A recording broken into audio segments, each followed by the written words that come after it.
back to Seconds Out, and today we bring you another one of our best interviews of 2024 as Radio Rahim sat down with Don Charles just a day after Daniel Dubois' massive victory over Anthony Joshua at Wembley Stadium, in which we see a beautiful, emotional conversation between Rahim and Don as Don opens up about his experience in boxing and why it's such a big night to him. Watch the full interview to find out more. Radio Rahim here with Don Charles.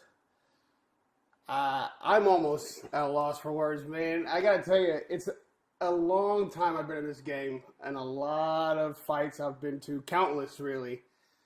But sometimes you have an emotional connection to an event, you know?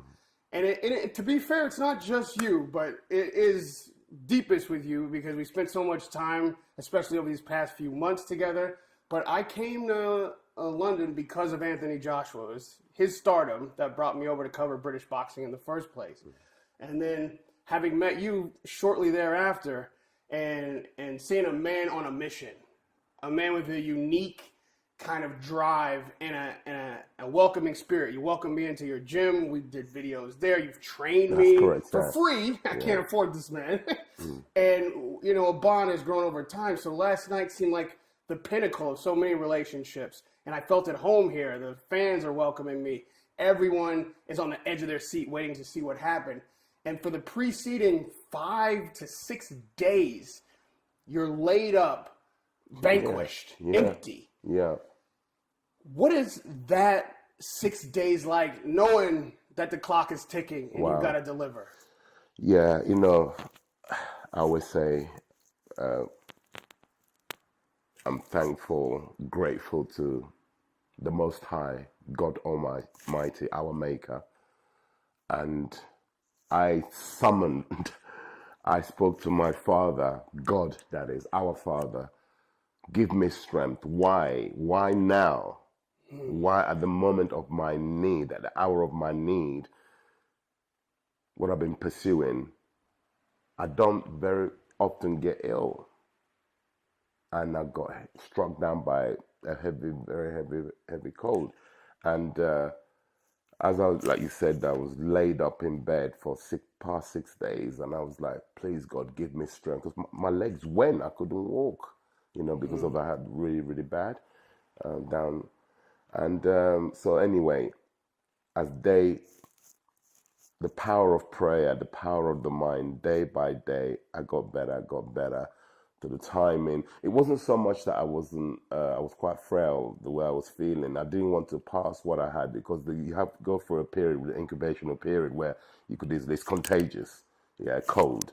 So I had to not go anywhere near Daniel Dubois so that if he picked up what I got, then it's either he couldn't fight or the fight is off. And to go into a fight of this magnitude, a fight of his life, not feeling 100%, I would never forgive myself. So I removed myself from all the gatherings, you know, pre-fight gatherings, the promotional week. And luckily, you witnessed a lot of it. We'd finished camp successfully. So the timing of the illness was almost, if I had to get it, was actually the perfect time because we'd finished a 13-week program, 12-week program. On the 13th week, I fell ill. 13th week being the fight week, where you don't actually, you reduce the training capacity down to mere 20% training. Because it's fight week, you don't do an awful lot, you know? So yeah, I was grateful for that. Then I was able to get well literally 24 hours before the actual event to have enough energy to be able to be present, to be able to do the job for my guy and support my guy, Daniel. Now, you're a strong man. I've seen you take punches from heavyweights, Dubois, who we now know, if we didn't before, how hard this man hits. After day.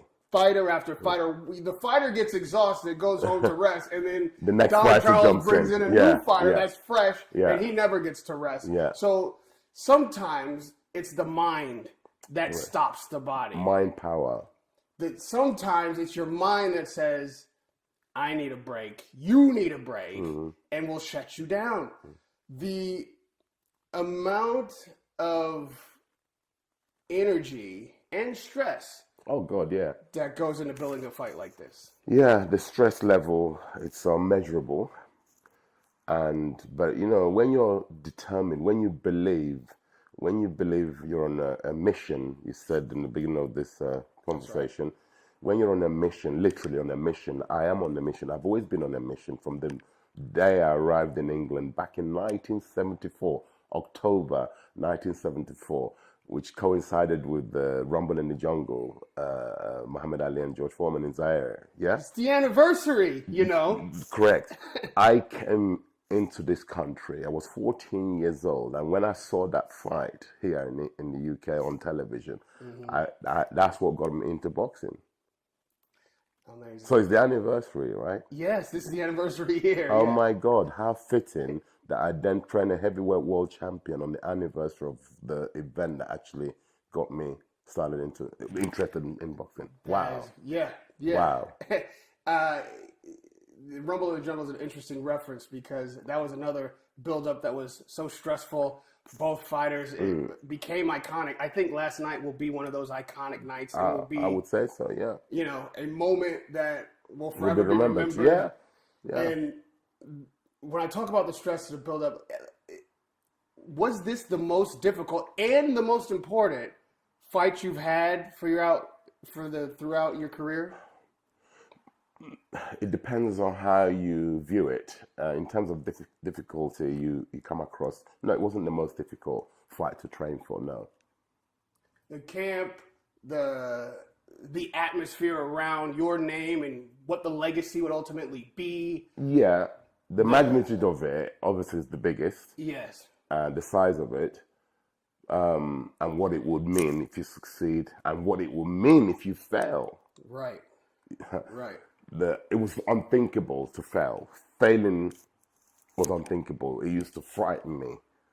I would be lying in bed, especially when I was ill. You know, when you're ill, you're weak. Everything is low. Your morale is low. You know, negative. I mean, human being, negative thoughts starts to creep in. You know, the devil's trying to get you. Yeah, and then I panic. I stand up. I said, "The devil is a liar." I start chanting like a madman. I'm not mad. It's just a thing I do to get myself back, yeah? The devil is a liar. My late mother, God rest her soul, used to say it a lot. And Derek Chisol's mom always says that as well. So I've started to use that, and it really works. You know, if you're ever feeling down, feeling low, start doubting yourself, just chant, "The devil is a liar." Keep repeating, and the devil will run away. Trust me. So use it. You taught me that chant, and I've been using it ever since. One of the times I had to use it over the last week was when I read all these reports from all corners of the media. Granted, your absence is going to be noticed, but what filled that void, because you were quiet, was rumor and innuendo, and a lot of people taking their shots at you before the fight. Yeah. How difficult is it to be in a situation where the press, the boxing world, on the precipice of the biggest fight of your career, where you say, you know, loss is unthinkable, that people are not only assuming that your absence is because of some negativity, but also taking that opportunity to discount you as a trainer? Well, that's devil's work. Devil never goes to sleep. That's another thing my mother used to say. The devil works overtime all the time. So you have to be alert, or it's going to catch you out. So all that was happening was the devil trying to infiltrate, you know, penetrate. Yeah? Then God gave me strength. I got better to fight off all the negative energies. Okay, and yeah, God is great. I mean, that's, again, you have an incredibly positive attitude, but the truth of it, British boxing, especially even around the world, is a difficult place to get the credit that you deserve, especially as a trainer. All right. Sorry to keep interrupting you, but the thing is, when we're looking for credits or pats on the back, I was born in the 60s, okay? 1961. I'm 63 years old now. And from my generation, From a little African boy, he came to the UK to seek education, to better my life. In terms of what I'm trying to get to is that nothing can stop me. Only God can stop me. Yeah, that desire, that drive. Yeah, the work ethic, the whole thing. Nothing. I feel unstoppable in what I do, and I believe so much in what I do that, like I said, only God who empowered me can stop me. You made a promise to yourself. Yes. When you entered this sport. Yes. That this day. Yes. Today. Till this was day. coming. Till this day. Yes. Till this day. Yeah. And the day has arrived. Mm-hmm. Has it? If it hasn't, but if it has, how did you meet that moment? Yeah. So what I'm trying to say, I started speaking and I went off. Yeah. Looking for pats on the back or appraisals or people. No, that's not. I'm not after that. My mission, I haven't even told you. I'm not going to tell you what my mission is. Yeah. I'm on a journey, on a mission. When you're on a mission, you're on a journey. Yeah. I know where I would like the journey to. Yeah. Coincidentally, when Anthony Joshua first won the Olympic gold, and 9 months later we had a meeting with view to work together. When he asked me to become his professional coach, I started crying in my living room.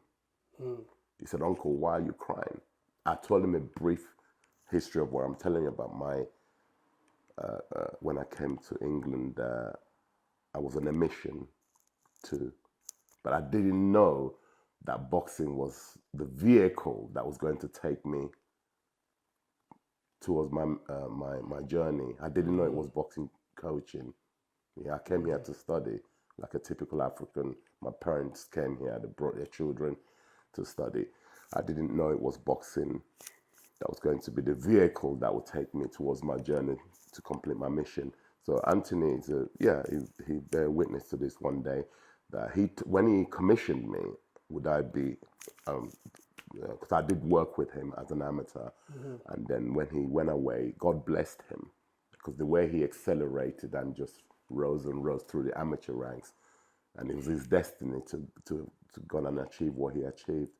And as an amateur, then turned pro. Then he asked me, "Uncle." He refers to me as uncle. It's a respect thing in Africa. Your elders, you refer to them as uncle. I'm not his biological uncle. And I told him, yeah. And as much as I'm very, very happy, obviously, as I sit here with you, there's also a sadness in me that although he's accomplished, he's overachieved, in my opinion, what he's gone and done. The young man that met me in the streets in 2000 round about 2005 to 2007 to ask for my help in the street. He'd only had 6 amateur fights when he met me. 6 or 8 amateur fights. And I got involved with him. To see him have grown, then to go and win Olympic gold, I said to him, "You're blessed." Yeah? And then look what he's gone and done to boxing, world boxing. Yeah, so to sit here, I wish it wasn't him that was in that ring last night, but it happened to be. I guess it had to be. He has recounted this story publicly over this past week. But he dismissed it. It was very, because the people around him, it suits him to dismiss it. But I will tell my story. Yeah? You know, as we know, history, as in history, about the Egyptians, about the Romans, it's come from that terminology. His story. Your story is your story. My story is my story. His story. I will tell my story of my journey, and he was part of that journey. So I will tell my story. When he comes to the conclusion of that story, though, he says, "Don Charles asked me or told me I shouldn't come around to his gym anymore." But he arrived at that.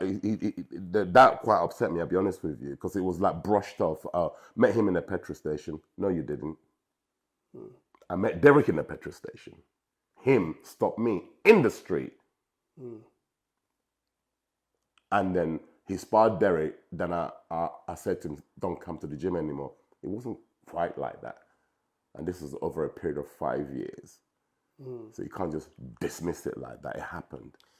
But we're not here today about that. It's just the way you're talking to me, and it's bringing up.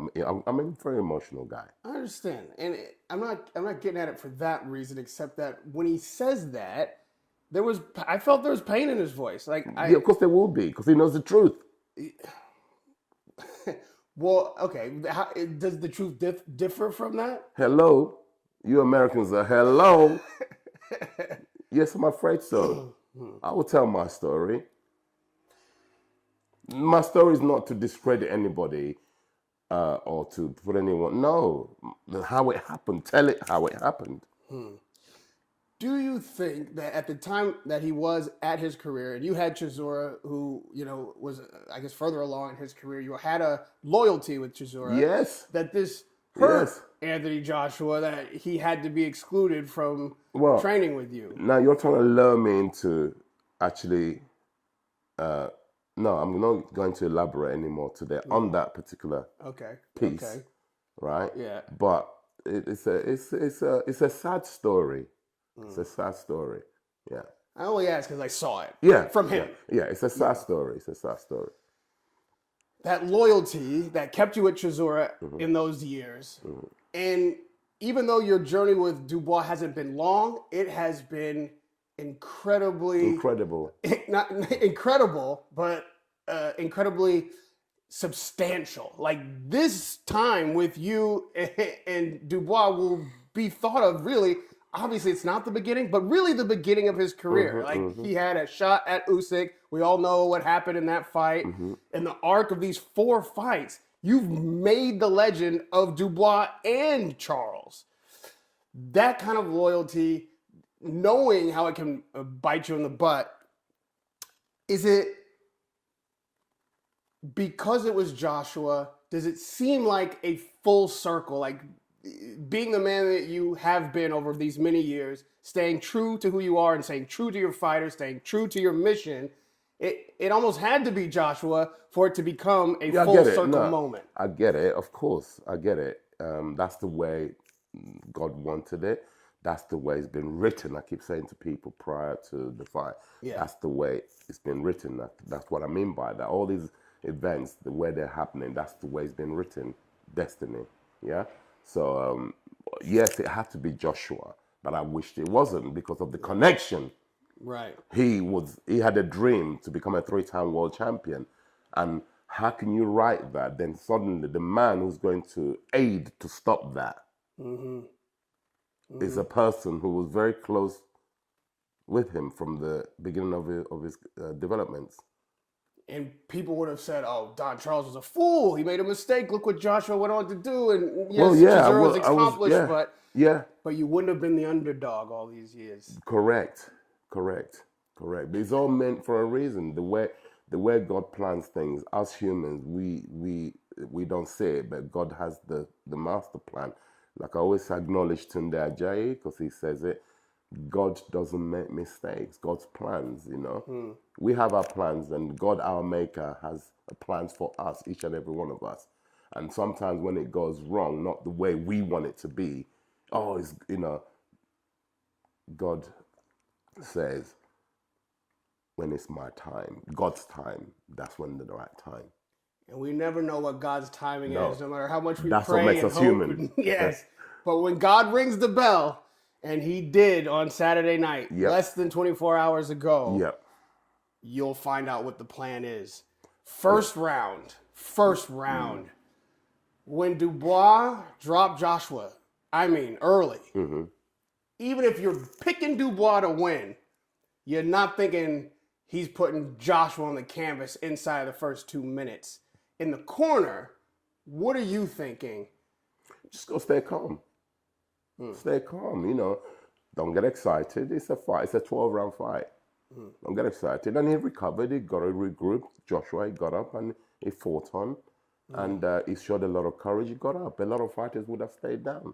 He got up and he went down multiple times. Every round, I think he touched down. And he fought on. And he had us in, when I say momentarily, he clipped us with a couple of significant shots. And Daniel, like I said to you, you know, this kid, the blessed kid, well, he's a young man now, he's 27. Yeah, this blessed young man. I mean, he said, I will not be denied. He said that all through the press conferences, pre-fight press conference. He said it. He said, I will not be denied. He was denied in the first round because that second bell rung, which is the bell that ends the round. The referee had Joshua standing, and it appeared like maybe if the round had been another 30 seconds, it could have been stopped right then. A lot of people are having discussions about the referee's performance last night. No comment. No comment. You know why? No comment. God scripted it like that, and God knew what the conclusion would be. Yeah? So no comment. We knew going into that fight, we knew that we're going to be the judge and the jury in that fight. We knew. You have to go in with your eyes open in certain situations. Yeah? We respect the referees, that they're there, but you have to take it into your own hands to be the referee and the judging for a fight like that. The way Dubois fought last night was so disciplined. Like you say, don't get excited. Don't, overreact to such a great moment so early. You get him back in the corner. Is this fight, from that first moment between rounds in the corner, feeling like you have gotten through to Dubois, not only in training, but on the night in a way that you hadn't before? He's maturing every fight. He's showing different things. There's different understanding between him and the team, myself, We've got this winning streak, and long may it continue, where we're building on. It's been 14 months that we've been together. We got thrusted with the Usyk fight 14 months ago, and we'd only been together for like 3.5 months before we contested against Usyk, who's now the undisputed world champion. And no, he don't have the IBF. He doesn't have, but he is the last one. You know what I mean? Yeah. I understand. Yeah. So he went on to become the undisputed champion. Right. Yeah. Yeah. So and then we've been building this I keep saying layers, and there's so much. He's 27 years old. He just turned 27. It's exciting to build. We're building layers, and he's just getting better and better. And there's still loads more of development. It's all there. It's all there. Just unlocking them. All the components they're intact. They're all dormant. A lot of them are dormant. Just need to be reactivated. And that's what you're saying. So much has been discussed about Hrgovic Dubois and all the right hands, how many rounds Dubois took those right hands early. So when you come out in the second round, you know now that Joshua made it out of the first. He got a chance to rest. He's recouped his corner. You know he's going to come out and try the money punch. Like, he's got to get out of trouble. That's what they've been working on. Hit him with a right hand and you knock him out. They're right. Joshua hits anyone with a right hand. He usually knocks them out. But they've spent a whole camp practicing on right hands. Yeah? There's a lot of other shots there in the boxing that you need to also work on. There's something called defense, how to defend a jab. You need to work on. And I did allude to the fact, I said, I hope they're going to have to do some defending. I was very vocal on that. I said, we're doing our homework, so we don't get nailed with the amount of right hands we took against Hrgovic, which is kind of unreal. It was like, for us, where did that come from? Yeah? So we had to make sure we couldn't do that going into any fight, especially this one. But I also alluded to the fact that they too better learn how to do, because they knew they're going to have to do some defending, and they obviously hadn't worked on that, because they couldn't defend a basic jab. The most basic punch in boxing is a jab. You need to know how to defend it. By the second someone at that level should be shown how to defend a jab. What they've been doing, they call it film studies, yeah? Anyway, don't get me started, because there's a lot of I'm not a bitter man. There's a lot of anger when I hear the bullshit that's been sold to boxers, yeah, That's lazy coaching. That's lazy coaching. It's overrated. Film studies are overrated. You film study us. Okay, we'll change that particular thing you've been studying on us. What are you going to do? Right. What are you going to do? I spend time practically on the practicalities to perfect what we do, what the boxer does, from defense to offense. Keep practicing. Get yourself to be the best you can be at what you do. You can overstudy people, and then what it will do is spook the actual fighter out. They spooked Joshua out by overstudying us. And in the second round, I think what you're saying proves to be true because Joshua didn't entirely get out of trouble. Dubois was able to land big shots in the second round, which had Joshua reeling again. Also, the referee started to warn Dubois about the head. Yeah. After that round... If you're clinching somebody, yeah, you're inviting the person to rest their head. And a guy who fights like that, or Mike Tyson used to do, Holyfield does it. If you're going to clinch them, where am I supposed to put my head? Here? No, I'm going to put it on your chest. Safety. Hide your chin there. It's not like he's deliberately trying to headbutt him, no. That is I teach fight.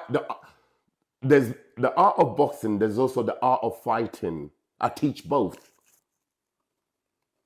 It's a martial art. Boxing is a part of the martial art family. There is a martial art bit that you have to fuse with boxing. There's the boxing, and there's the fighting side of it is the martial art. You have to understand, and you won't understand that if you study boxing on YouTube and become a coach of today. I'm from yesteryear. So I fused the two, the boxing and the fighting. My coach, who coached me as an amateur, was a martial art expert. First things he showed me was inside work.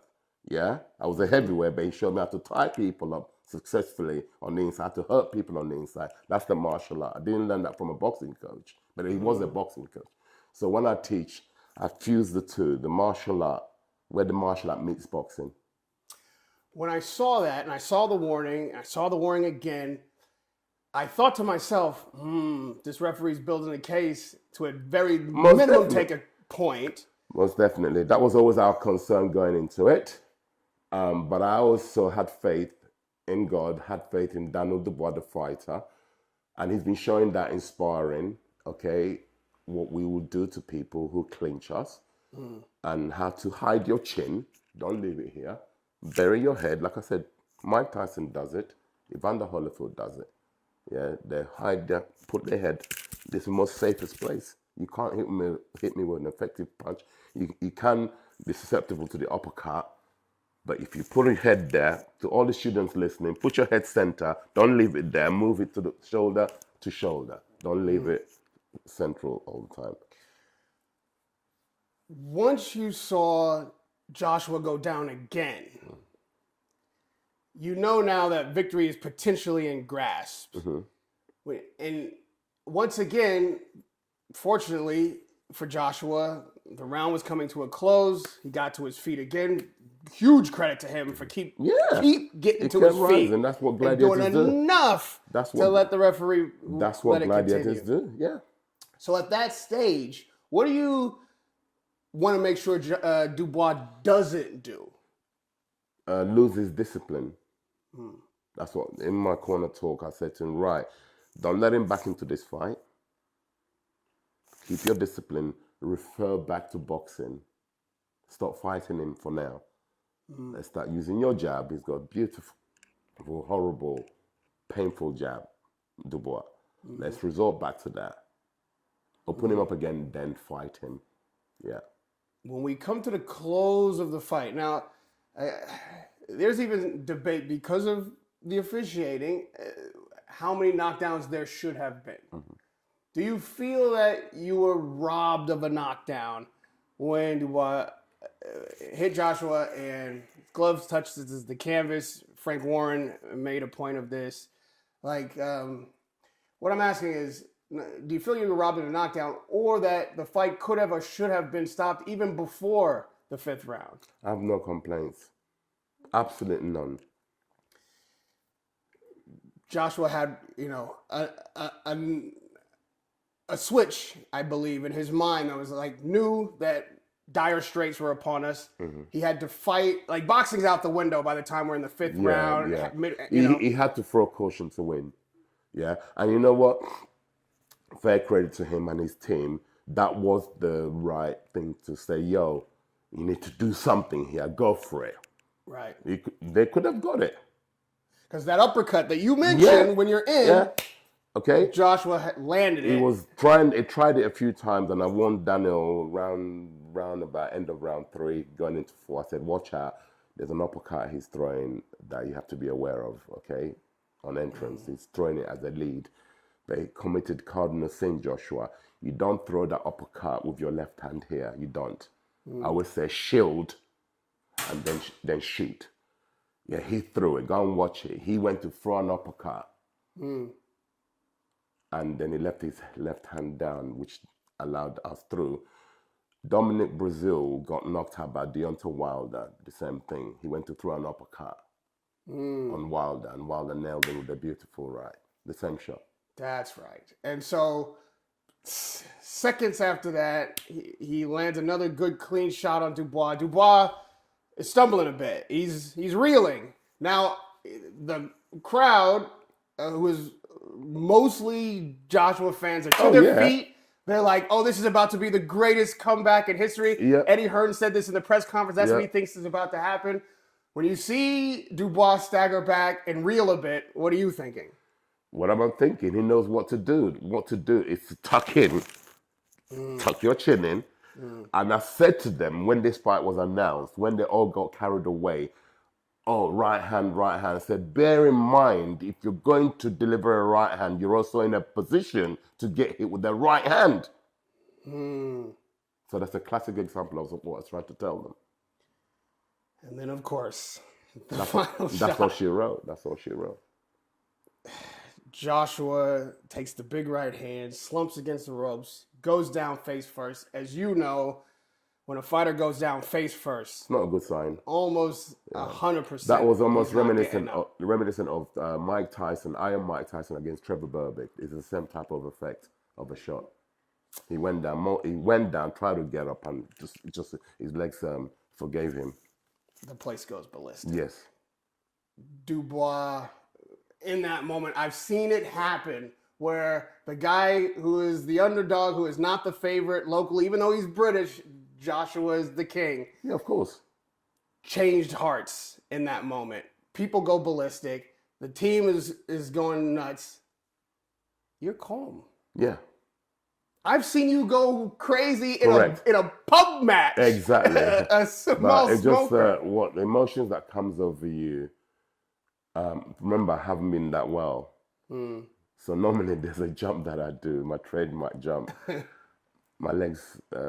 So I was very emotional. Exactly like I said. The person who it was against Joshua, and I'm not gonna. Yeah, that's me. That's me. I didn't plan it. I didn't know how would I act when we win. I didn't. Just the way I felt to remain calm. I know after the fight, a tradition among sportsmen, and you are one, as everybody involved in this fight was. You go to the opposite corner. You say what you say. All right. Yeah. Did you have words for Joshua? Yes, I did. I said, "Sorry, champ. Sorry, it had to be you in our way." Did he have a response? He said, "It's okay, uncle."